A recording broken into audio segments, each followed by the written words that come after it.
Assalamualaikum warahmatullahi wabarakatuh.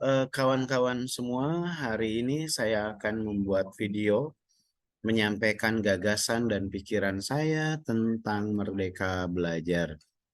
Ini adalah bagian dari salah satu tugas aksi nyata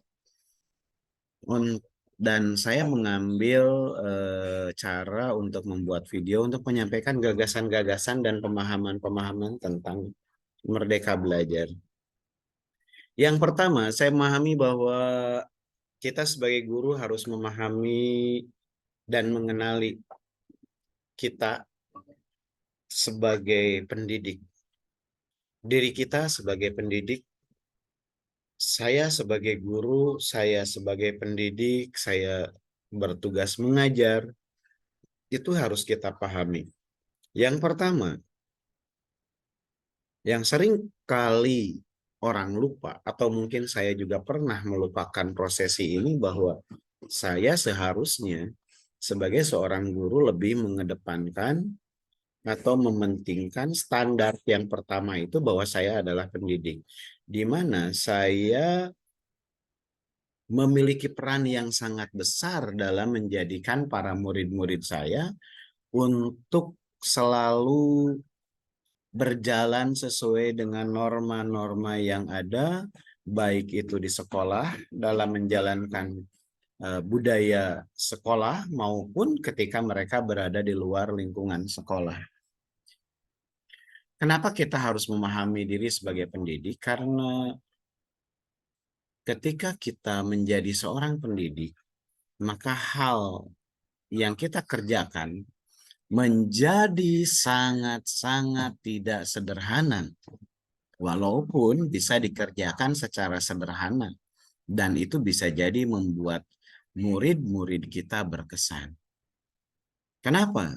Karena ternyata di mata para murid kita adalah orang-orang yang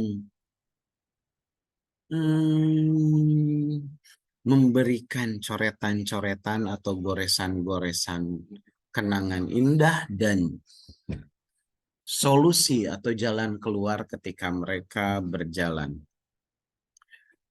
Kenapa kita harus memahami diri kita sebagai pendidik? Apakah bedanya mendidik dan mengajar? Tentu bedanya besar. Karena ketika kita memahami kita hanya guru sebagai pengajar, maka dengan sendirinya tugas kita adalah datang ke kelas, menyampaikan pelajaran sesuai dengan, ya kalau kurikulum 13 mungkin tujuan pembelajaran gitu ya.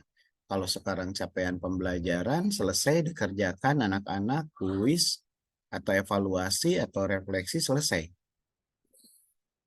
Keluar kelas. Tinggal kita lihat nanti apakah ketika PTS atau PSTS atau misalnya sumatif, itu apakah anak-anak bisa mengerjakan semuanya, memahami apa yang kita sampaikan. Ketika memahami, kita menganggap bahwa diri kita berhasil. Tapi ketika nilai anak-anak kurang baik, maka kita akan menganggap proses kita tidak berhasil dan menyalahkan murid. Tetapi tentu ini berbeda ketika mengajar, karena mengajar adalah bagaimana mendampingi mereka, mengarahkan mereka, menjadi penunjuk jalan kepada mereka, kepada jalan kebaikan. Tentu ketika kita melakukan proses ini, itu kita harus mendampingi murid kita secara utuh dan menyeluruh. Artinya apa? Artinya murid-murid yang kita dampingi atau kita ajar itu harus selalu berada di dalam pengawasan. Artinya kita harus mengetahui segala potensi, bakat, minat, latar belakang. Melalui apa? Tentu melalui asesmen diagnostik non kognitif. Jadi begitu pentingnya dan urgensinya kita mengenal latar belakang murid satu persatu. Sehingga kita tidak menjadi salah arah. Misalnya anak ini potensinya olahraga, tapi kita ajarkan dampingi menyanyi, kan menjadi tidak sinkron. Akan muncul penderitaan-penderitaan.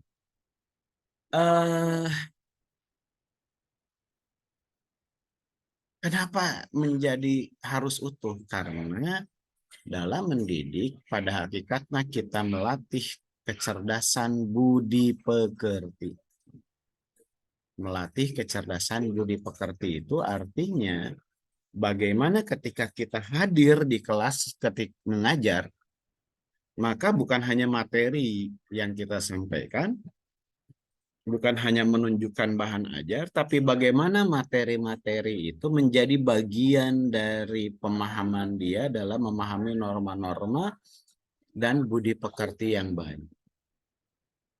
Saya ambil contoh misalnya untuk pelajaran Pancasila. Ketika belajar tentang proses perumusan Pancasila, itu tidak semata-mata kita mengenalkan BPUPKI, Panitia 9, Insinyur Soekarno, Mukadimah atau Piagam Jakarta atau pembukaan UUD 45. Ada yang jauh lebih penting, yaitu memahamkan kepada mereka bahwa diri mereka, pribadi mereka untuk menjadi orang yang hebat dan besar harus memiliki fondasi atau dasar-dasar yang dijadikan acuan dalam kehidupan mereka. Mungkin ada istilah lain, visi misi dan sebagainya. Tapi bayangkan kalau semua anak itu di Indonesia memiliki dasar filosofis hidup seperti Pancasila gitu ya. Sehingga ke depan dia tahu mana yang benar salah jalannya seperti apa. Maka di dalam dirinya lahirlah Undang-Undang Dasar 1945. Ketika akhirnya dalam dirinya disadarilah bahwa dirinya itu adalah punya keunikan, punya perbedaan, punya karakteristik diri yang harus ditunjukkan dan menjadi bagian bahwa dirinya itu hebat. Itu kan sesuatu yang luar biasa. Apakah bidang studi lain bisa? Tentu, semua guru bisa melakukan itu.